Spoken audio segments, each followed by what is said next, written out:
Real action society. मेरा मजबूत परिवार किताब क्यों?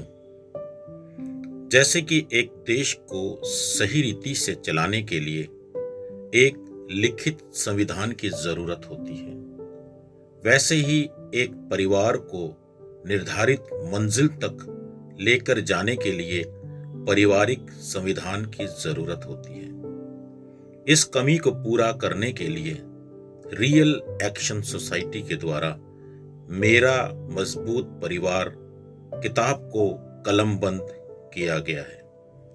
रियल एक्शन सोसाइटी की टीम ने लुधियाना में 2012 से लेकर 2020 तक लगातार पारिवारिक सेमिनार किए हैं। इन सेमिनारों में परिवार को खुशहाल और मजबूत करने की शिक्षाएं भी दी गई। इन सेमिनारों में शिक्षा की भूमिका मुख्य रूप से teacher brother Johnson, pastor Prabodh के सिंह और रियल एक्शन सोसाइटी के प्रेसिडेंट पास्टर हरमेश मसीह ने निभाई। इन सेमिनारों के तजुर्बों को ही एक किताब का रूप दिया गया है, जो कि आपके सामने स्क्रीन पर है। इस किताब में मुख्य रूप से यह बताया गया है कि परिवार परमेश्वर की योजना का एक बड़ा हिस्सा है।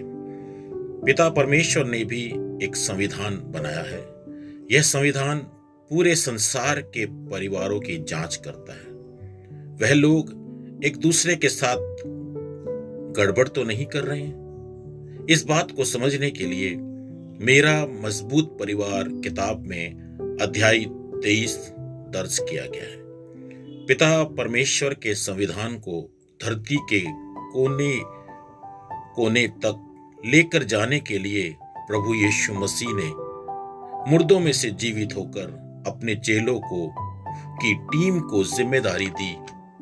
प्रभु यीशु मसीह ने कहा, आकाश और धरती का सारा अधिकार मुझे दिया गया है, इसलिए तुम जाकर सारी कौमों को चेले बनाओ और उन्हें सिखाओ कि उन सारी बातों की पालना करो जिनका मैं तुम्हें हुक्म देता हूं। और देखो, मैं जगत के अंत तक हर समय तुम्हारे साथ हूं।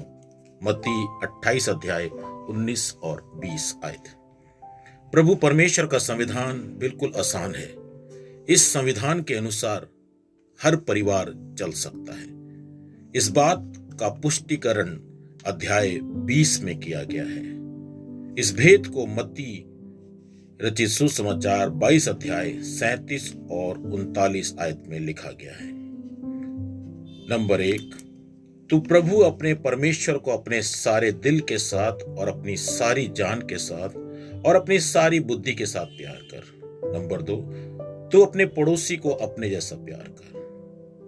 यह दोनों वचन पवित्र बाइबल का ही निचोड़ है। हमारी टीम का उपदेश। नंबर 1, परिवारों को खुशहाली की शिक्षा की ओर प्रेरित करना। नंबर 2, परिवारों की मजबूती के लिए पति पत्नी के सेमिनार करना। नंबर 3, टूटे और गिरे हुए परिवारों को दिलासा देना और मजबूती के लिए सलाह देना।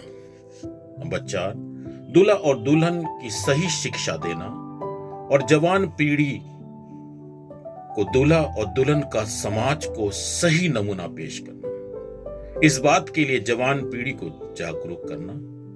नंबर 5, दूसरे सेवकों तक परिवार संबंधित लिटरेचर भेजना। इस किताब को पढ़ने की और परिवार में लागू करने की जरूरत क्यों है? नंबर 1, स्कूलों में शारीरिक शिक्षा और सामाजिक शिक्षा पढ़ाई जाती है। पारिवारिक सब्जेक्ट की कमी को पूरा करने के लिए यह किताब जरूरी है। नंबर 2, लॉकडाउन के बाद घरेलू झगड़े बढ़ गए हैं, इसलिए यह किताब जरूरी है। नंबर 3, समाज में रेप बलात्कार के मामले बढ़ रहे हैं, जिस वजह से पारिवारिक मर्यादा के नियम टूट रहे हैं। नंबर 4, दिन प्रतिदिन महिला मंडल में तलाकों की गिनती जवान पीढ़ियों की जोड़ियों की बढ़ती जा रही है। नंबर 5, हमारे समाज में बहुत से परिवारों को नशे ने खोखला कर दिया। उनके खोखलेपन को दूर करने के लिए इस किताब में अध्याय 22 दर्ज किया गया है। अब समाज में रहते हुए आपकी भी यह जिम्मेदारी है कि आप भी पारिवारिक संदेश को दूसरे परिवारों में लेकर जाएं और इस सेवकाई के हिस्से बने। सीखो और सिखाओ, दूसरों को भी मजबूती में बढ़ाओ, यह हमारा उद्देश्य है। इस किताब को प्राप्त करने के लिए कृपया आप हमारी टीम से संपर्क कर सकते हैं, जिनके के नाम और नंबर अब स्क्रीन पर आएंगे। रियल एक्शन सोसाइटी आपका धन्यवाद करती है कि आप इस एक बड़े मिशन में हमारे सहयोगी हैं। प्रभु आपको आशीष दे।